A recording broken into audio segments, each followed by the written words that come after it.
Assalamualaikum warahmatullahi wabarakatuh. Saudara-saudaraku, teman-temanku sekalian yang aku sayangi, kita berjumpa kembali. A'udzu billahi minasyaitonir rajim. Bismillahirrahmanirrahim.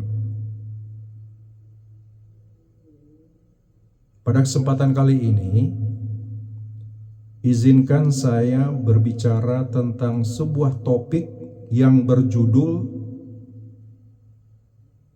mursyid. Apa sih itu? Nah, judulnya begitu. Mursyid itu apa sih? Ini artikel ini ya, saya berangkat dari sebuah artikel yang baru selesai saya baca. Itu berasal dari sebuah situs yang bernama jatman.or.id. Mursyid itu apa sih? Ya. Ini ditulis oleh seseorang yang bernama Aspiah Kasdini RA dan sudah disebarluaskan tahun 2023 bulan Agustus tanggal 29. Ya, pada kesempatan ini saya ucapkan terima kasih kepada saudara Aspiah Kasdini RA. Mudah-mudahan Anda mendapatkan berkahnya dari Allah Subhanahu wa taala. Izinkan saya membicarakan artikel ini. Baik, teman-teman, kita mulai pelan-pelan aja ya, karena ini memang tidak biasa dibicarakan. Bagi pelaku jalan rohani, istilah mursyid pasti sudah tidak asing lagi. Namun bagi para pemula dan juga khalayak umum, istilah mursyid merupakan sesuatu yang asing, bahkan tidak pernah mendengar sebelumnya. Sebenarnya mursyid itu apa sih? Nah, tulisan ini tentunya jauh dari sempurna, kata penulis. Tetapi sedikit dapat membantu memberikan pemahaman tentang apa itu mursyid. Ya. Sebagaimana yang diungkapkan oleh Sokrates. Nah, disebut nama Sokrates. Itu wafatnya tahun 399 sebelum Masehi. Pada dasarnya setiap orang mampu untuk menghadapi segala macam persoalan yang dihadapi. Akan tetapi tidak semua dari mereka mampu menyadari bahwa sesungguhnya dalam diri mereka terpendam kemampuan atas jawaban-jawaban bagi segala macam permasalahan yang dihadapinya. Ia juga menambahkan bahwa dalam mengeluarkan kemampuan tersebut, seseorang memerlukan bantuan orang lain. Nah, nanti kita akan sampai kepada mursyid itu ya. Hal ini senada dengan pendapat Ibnu Bajjah, wafat tahun 1138 Masehi. Salah satu dari ahli psikologi muslim. Nah, ini orang muslim ini, yang mengatakan bahwa suatu spesies, yaitu manusia, potensial akan berubah menjadi spesies yang aktual jika diubah oleh sesuatu yang lain. Pelan-pelan ya, pelan-pelan. Saya ulang lagi. Suatu spesies, yaitu manusia, itu potensial akan berubah menjadi spesies yang aktual jika diubah oleh sesuatu yang lain. Jadi ada ini, kemudian datang yang ini mengubah yang ini. Ya, itu mungkin. Ya, menurut Ibnu Bajjah ini. Ya. Sesuatu yang dapat menggerakkan organ rasa yang dimilikinya. Dalam konteks ini, pengubah dan penggerak tersebut adalah guru mursyid.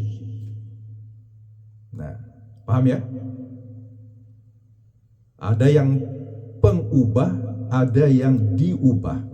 Pengubah ini adalah guru mursyid yang bisa mengubah muridnya, salik. Ya. Karena dalam tataran dunia tasawuf dan tarekat. Nah, ini kita masuk ke sana ini. Jadi mursyid itu sangat melekat dengan apa yang disebut dengan dunia tasawuf dan tarekat. Ya. Mursyid adalah tokoh sentra utama, ya, bertindak sebagai guru, orang tua, pembimbing, konselor, hipnotis, bahkan dokter.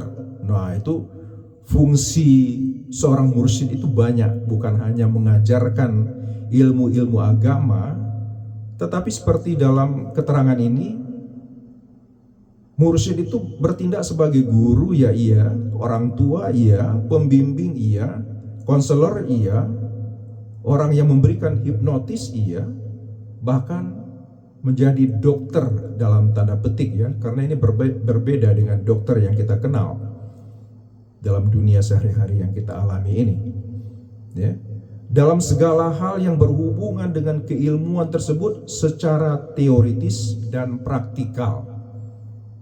Secara teoritis dan praktikal. Nah, sebuah tarekat tidak dapat dinamakan tarekat jika tidak memiliki guru mursyid. Dan mursyid tentunya merupakan seseorang yang memiliki sanad keirsyadan, ya, itu terkait sampai ke atas, ya, dari beliau sendiri, punya gurunya, punya gurunya, punya gurunya, punya gurunya, sampai ke atas-atas sehingga mencapai Rasulullah Sallallahu Alaihi Wasallam. Katakanlah Sallallahu Alaihi Wasallam. Mari kita bersolawat bersama-sama, ya. Dan kemudian melalui Jibril alaihissalam. Nah, Jibril, malaikat Jibril, tersambung itu terus. Dengarkan ini. Dapat terhubung kepadanya. Nya di sini adalah Allah. Jadi dari guru mursyid terus ke atas, ke atas, ke atas, gurunya lagi terus sampai mencapai Rasulullah Sallallahu Alaihi Wasallam.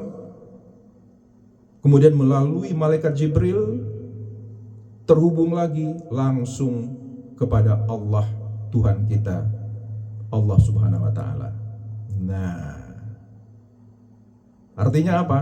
Ilmu-ilmu yang didapatkan oleh mursyid ini itu sumbernya itu langsung kepada Nabi Muhammad SAW, sementara Nabi Muhammad ini mendapatkan ilmunya langsung dari Allah yang dibawakan oleh Jibril dan diturunkan kepadanya. Nah, begitu, ya, nah, begitu kaitan-kaitannya ini.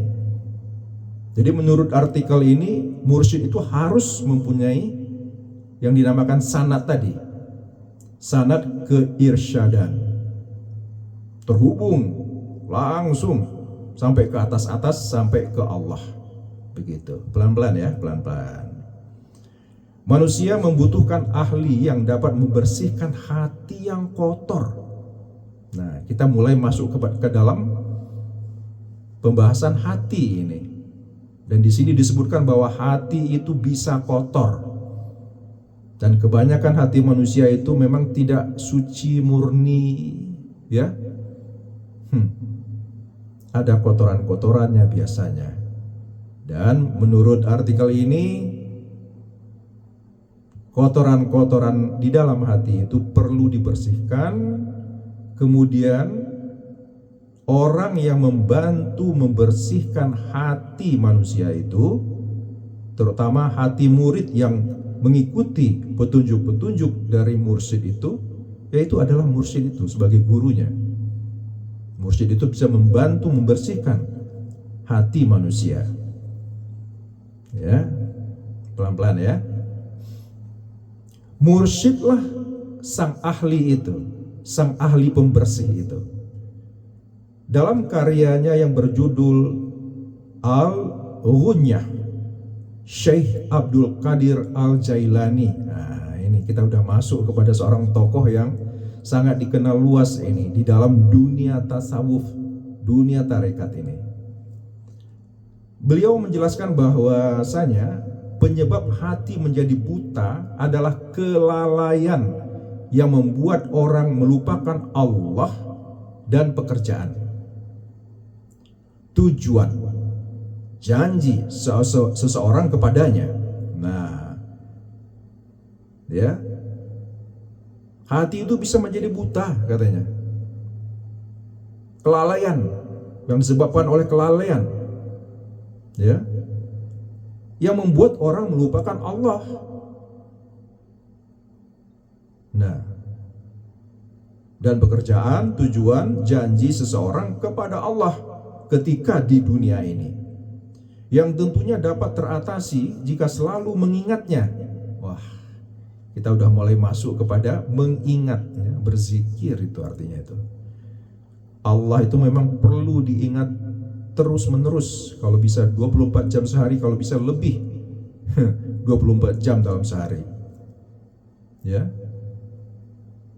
Seorang yang bernama Muhammad Amin Al-Kurdi wafat tahun 1914 Masehi, juga mengungkapkan hal serupa dalam Tanwir Al-Qulub. Nah, ini sebuah buku yang dikarangnya. Menurut beliau, menyembuhkan penyakit-penyakit batin merupakan suatu kewajiban. Ya, jadi penyakit-penyakit batin itu perlu diobati supaya batin itu, hati itu menjadi sembuh, sehat, bersih, tidak kotor. Dan hanya bisa ditempuh dengan bimbingan seorang guru yang ahli zikir Allah. Apa itu artinya ya? Kalau kita pahami itu, bahwa untuk menyembuhkan penyakit hati itu dibutuhkan zikir Allah, mengingat Allah. Nah, artikel ini menyebutkan bahwa mengingat Allah itu perlu bimbingan, sehingga tujuan akhirnya adalah hati yang bersih dari orang yang berzikir dan mengingat Allah itu. Nah, jadi ingat ya, tujuannya adalah pembersihan hati. Tapi nanti ada akibatnya. Mengapa? Kalau hati itu sudah bersih, apa akibatnya? Nah, kita lanjutkan ya. Saya minum dulu ya.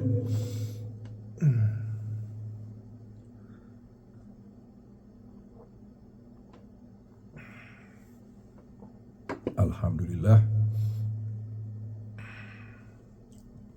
Jadi hati itu perlu bersih, dan bersih itu akibat daripada, buah daripada berzikir mengingat Allah. Ya, dan itu ditolong oleh seorang guru yang bernama mursyid, ya. Kita teruskan.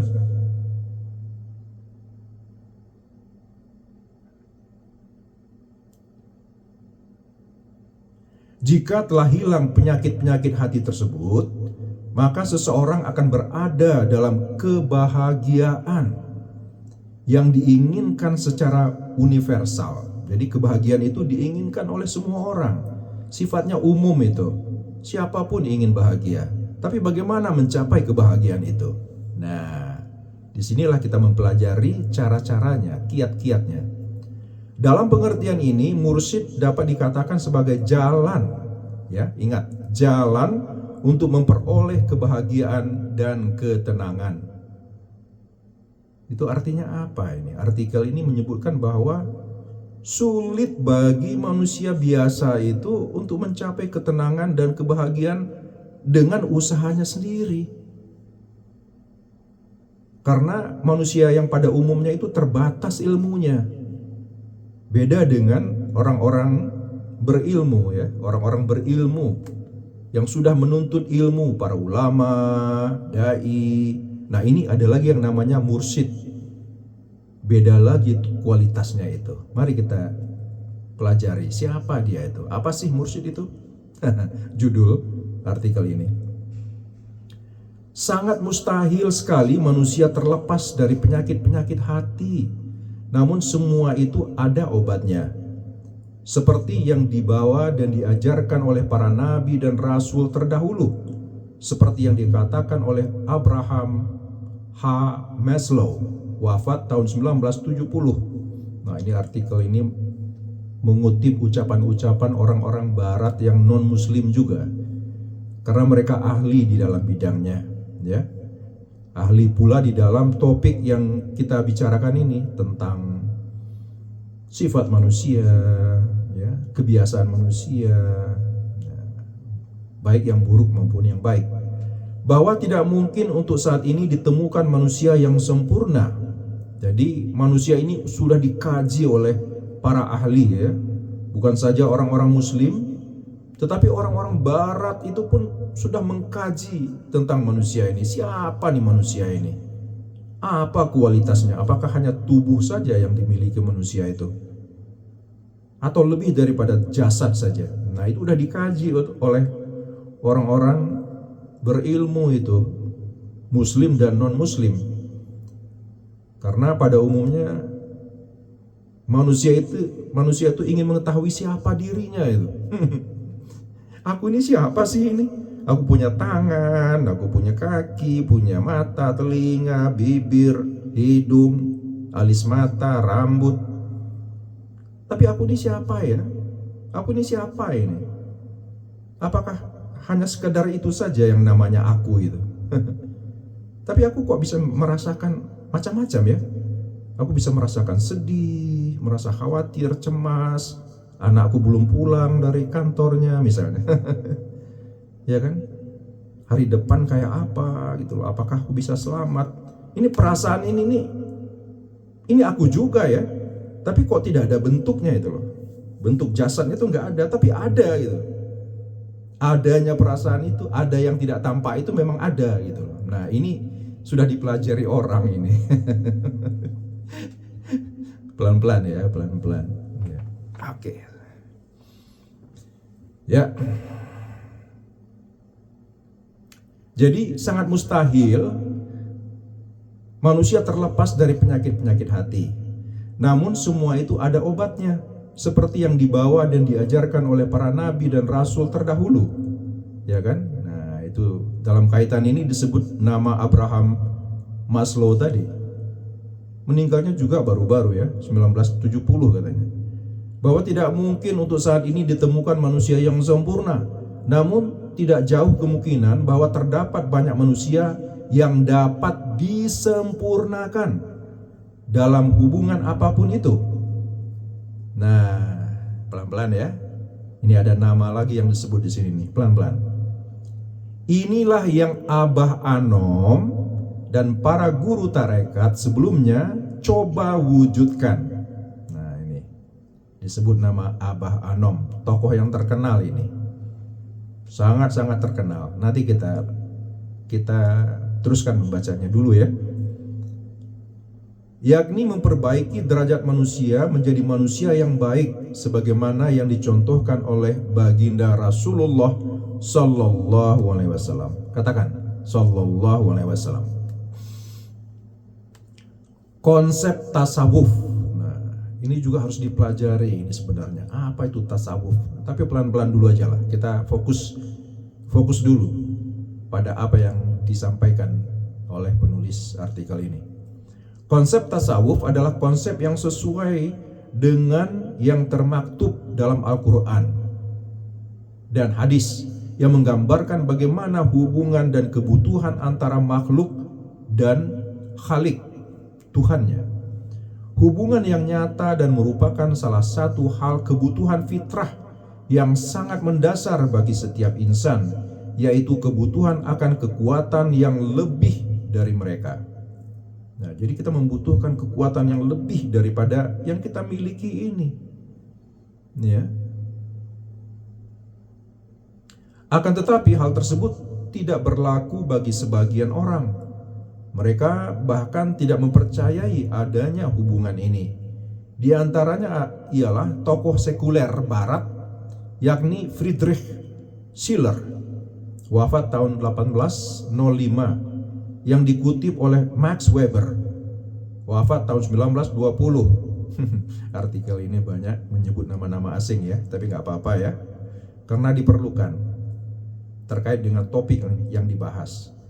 Menurut mereka, manusia adalah makhluk yang bebas dan terpisah dengan Tuhannya. Bebas dari Tuhannya dan terpisah dari Tuhannya. Maka manusia boleh bertindak bebas dan mengikuti keperluan dan rencananya untuk mendapatkan keinginan dan kebahagiaannya. Bahkan Sigmund Freud, nah disebut lagi nama asing lagi yang terkenal ini ya, wafat tahun 1939 Masehi. Seorang psikolog barat menganggap hubungan ini sebagai hubungan yang diciptakan manusia yang tidak terdidik atau ketidakberdayaannya dalam menghadapi kehidupan. Nah, hati-hati kita ya. Hati-hati kita kalau kita berbicara tentang pendapat-pendapat orang-orang non-muslim. Karena boleh jadi sangat-sangat bertentangan dengan pemahaman kita sebagai orang muslim. Nah, jadi kita dengarkan, tetapi kita dengarkan dengan kecerdasan dan kewaspadaan. Bagaimana mungkin manusia tidak tergantung pada Tuhannya, mengingat manusia adalah ciptaannya yang kekuatannya tidak ada yang mampu menyamainya. Nah, ini pendapat muslim ini, ya kan? Udah terasa itu bahwa kita sebagai orang muslim itu sangat tergantung kepada Allah. Gak bisa terlepas dari Allah itu. Menurut pandangan Islam, kalau kita terlepas barang sedetik saja, waduh, berbahaya. Kita udah disambar oleh kekuatan yang lain yang bertentangan dengan keridaan Allah. Nah, pelan-pelan ya. Kita teruskan. Pada ketergantungan manusia kepada Tuhannya ini, dalam dunia tasawuf diperlukan jasa guru mursyid untuk membantu mereka mencapai Tuhannya. Nah, mulai kita menukik lebih dalam lagi ya, bahwa seorang mursyid ini diperlukan. Perlu. Mursyid dalam hal ini merupakan sosok yang dapat membantu para murid menyembuhkan psikopatologi yang dialaminya. Kedengarannya sebagai penyakit ya. Dalam hal ini adalah hati yang kotor. Mursyid itu bisa membantu membersihkannya.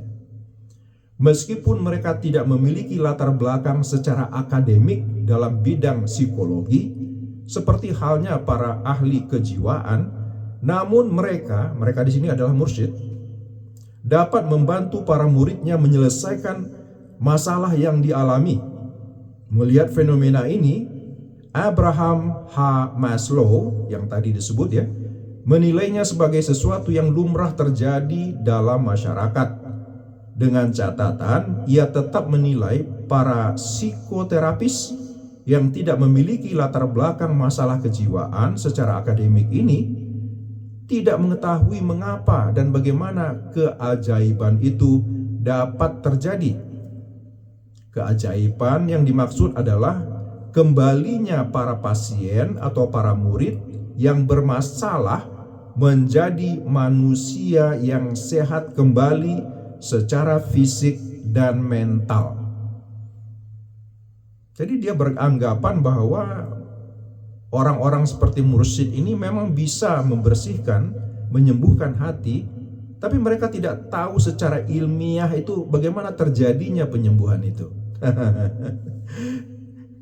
Seorang murid bisa aja jadi sembuh gitu ya, hatinya jadi bersih. Tapi secara ilmiah bagaimana itu terjadi, menurut Tuan Maslow ini tidak bisa diterangkan. Nah, begitu ya. Keajaiban yang dimaksud adalah kembalinya para pasien atau para murid yang bermasalah menjadi manusia yang sehat kembali secara fisik dan mental. Dalam hal ini, Maslow mengkritik para psikolog dan ahli agama yang tidak mencoba untuk menjelaskan mengapa seorang manusia selalu menemui seseorang yang dihormati dan dicintainya, yang bisa dimintai nasihat dan pertolongan. Saya jadi teringat surah Al-Kahfi ini yang sempat juga saya bicarakan dengan seorang teman saya mengenai istilah mursyid ini. Dia bilang itu sudah ada itu di surah Al-Kahfi katanya. Kalau nggak salah dia sebut ayat 17. Surah 18 ayat 17 itu disebutkan di bagian akhir daripada ayat itu. Ada seseorang yang bisa menolong, seorang teman yang bisa memberikan petunjuk. Nah, itulah mursyid. Seorang yang lebih berilmu, ya, yang bisa membantu orang lain yang bertanya, kemudian mendapatkan jawaban dari teman yang menolong ini, yang memandu ini, yang membimbing itu. Nah, jadi inilah mursyid itu, yang bisa menjawab dan menyelesaikan penyakit maupun pertanyaan dari seorang murid. Nah, itu ringkasnya seperti itu ya. Ya. Jadi seseorang yang dihormati dan dicintainya, yang bisa dimintai nasihat dan pertolongan, dan keraguannya itu tidaklah sepenuhnya terjadi, karena dalam tasawuf semua itu secara gamblang dijelaskan dalam pembahasan hubungan mursyid dan muridnya, serta peran mursyid dalam kehidupan murid secara lahir dan batin. Nah, jadi kalau menurut mursyid ada penjelasannya. Kiai Haji Nur Muhammad Soeharto, ya, Allahumma yarham, sering mengatakan, ingin cepat bertemu seseorang yang memiliki kedudukan di dunia saja kita membutuhkan orang dalam, gitu. Apalagi ini untuk bertemu dengan Dia, Allah. Kita membutuhkan barokah, yaitu guru mursyid di sini. Nah, ya. Siapalah kita yang hina ini? Kata beliau lagi, Kiai Haji Nur Muhammad Soeharto tadi. Ya, siapa lagi kita yang hina ini? Belum sampai di gerbang pun akan diminta untuk pulang karena ketidaklayakan diri untuk bertemu dengannya, dengan Allah. Ya kan? Jadi siapa nih yang ingin memiliki mursyid ini? Apakah sudah ada kebutuhan? Apakah kita mempunyai pertanyaan-pertanyaan? Apakah kita merasa hati kita ini belum bersih dan kita memerlukan bantuan orang lain, ya? Dalam hal ini adalah seorang guru, pembimbing yang bisa memberikan petunjuk untuk membantu kita membersihkan hati kita dan untuk menunjukkan jalan ke arah mana kita mesti berjalan sehingga kita tidak tersesat, ya. Nah, baik, ini udah berapa menit ini? Coba saya lihat dulu ya. Ya, sekitar 22 menit ya. Udah lama juga ini. Padahal artikelnya masih ada lagi bagian yang lain ya. Saya ingin bicarakan juga. Yang saya ambil dari situs yang lain lagi ini. Nah, jadi setelah saya memberi pengantar yang seperti itu tadi, kemudian beranjak kepada ini, bagaimana cara mengenali mursyid, ya kan? Jadi cara kenali mursyid dengan bertanya kepada orang berilmu. Nah, jadi kalau kita udah mempunyai kebutuhan akan mursyid ini, pembimbing ini, pemandu ini, orang yang memberikan petunjuk ini, kita harus memilih kan jadinya kan? Padahal mursyid itu ada beberapa, bukan hanya satu saja, ya kan? Ada yang di Sumatera, ada yang di Kalimantan, ya, ada yang di Jawa Barat, Bogor, ya kan? Ada yang di Jawa Tengah, ada itu. Ada beberapa ya mursyid itu. Ada itu kelompok-kelompok tasawuf, tarekat di beberapa daerah. Entah itu di Aceh, entah itu di Payakumbuh, ada itu.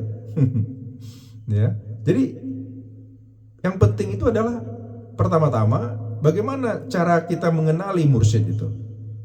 Nah, ini ada sebuah artikel lagi ini. Aduh, ini bisa sampai jam berapa ini nanti ya? Ini soalnya asik sangat ini. Suka kan mendengarnya kan? Nah, karena kita itu membutuhkan itu, karena hati kita ini pasti itu menginginkan agar hati itu tenang, sejuk, bahagia, bersih. Nah, tapi kadang-kadang kita nggak tahu caranya ya. Gimana cara supaya hati ini bersih, bisa tentrem, tenang. Nah, ternyata sudah ditemukan caranya. Bagi orang-orang tertentu langsung dijawab itu, kamu itu perlu guru mursyid. Kamu itu perlu pembimbing. Ya kalau kita penyakit apa gitu ya, kita punya penyakit apa, kan kita perlu entah itu dokter, entah itu ahli pijit, entah itu apa, kita perlu kepada ahlinya. Ada yang bilang kemarin sama saya ya, Mas, kalau orang ingin belajar menggambar itu Mas, ya, kalau ada murid anak-anak remaja yang ingin belajar melukis, itu tempatnya ya ke Mas itu. Nah gitu. Jadi dia berusaha menunjukkan kepada saya, begitu loh. Saya pikir ya memang benar juga. Kalau kita punya penyakit, entah itu gatal di mana kayak, entah itu sakit di telinga atau di hidung, entah penyakit apa, demam, itu kita nggak bisa berusaha menyembuhkan badan kita sendiri kan. Kita perlu orang lain itu, dan orang lain itu disebut dengan dokter. Itu salah satunya kan, ada lagi yang lain itu. Bukan hanya dokter saja yang bisa ditemui untuk menyembuhkan penyakit-penyakit badan jasad kita ini, ada yang lain-lain juga ya. Tapi yang jelas poinnya adalah kita memerlukan orang lain di luar diri kita untuk membantu menyembuhkan penyakit fisik kita ini. Tapi kalau udah bicara tasawuf, itu adalah bukan fisik, hati ya. Hati ini punya penyakit juga.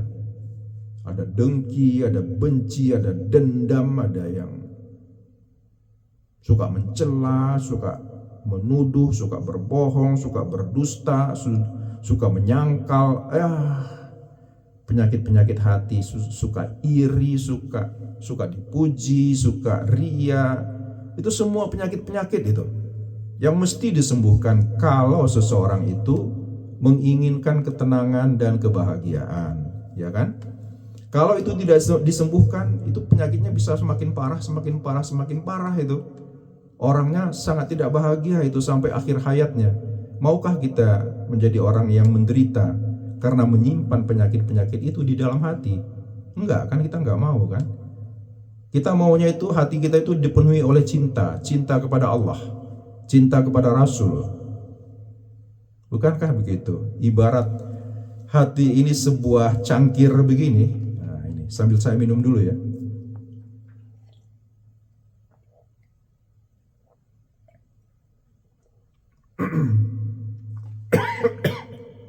Maafkan saya ya.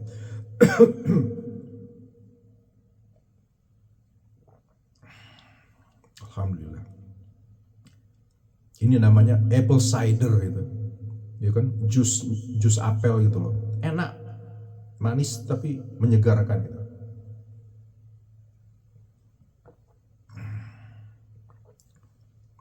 Karena terlalu manis biasanya saya itu setelah itu minum air putih gitu.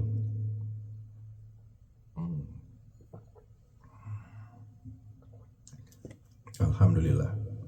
Jadi kembali dengan apa yang saya katakan tadi, itu ibaratnya tuh hati itu ya kayak gelas ini ya.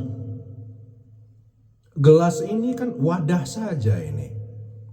Isinya kan bisa macam-macam ya teman-teman ya. Bisa apple cider tadi, yang jus apel tadi, bisa air putih, bisa susu, bisa madu tambah kotoran cicak juga bisa.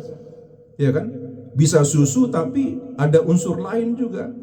Nyamuk, lalat yang kebetulan jatuh, tai cicak atau apalah gitu, debu. Ya. Macam-macam kan, bisa bercampur, bahkan kadang-kadang ada murni kotoran itu. Murni kotoran. Bentuknya aja gelasnya bagus tapi ya. Tapi di dalamnya bisa aja 100% kotoran. Nah, hati itu seperti itu. Masya Allah ya. Allahu Akbar. Itu sebabnya kita mengapa kalau kita mengaji misalnya kan itu dimulai dengan a'udzubillahi minasyaitonirrajim. Nah, kita minta perlindungan dari Allah itu dari godaan-godaan syaitan, bujukan-bujukan syaitan yang memang terkutuk gitu, yang dirajam. Karena Allah murka kepada syaitan ini. Tapi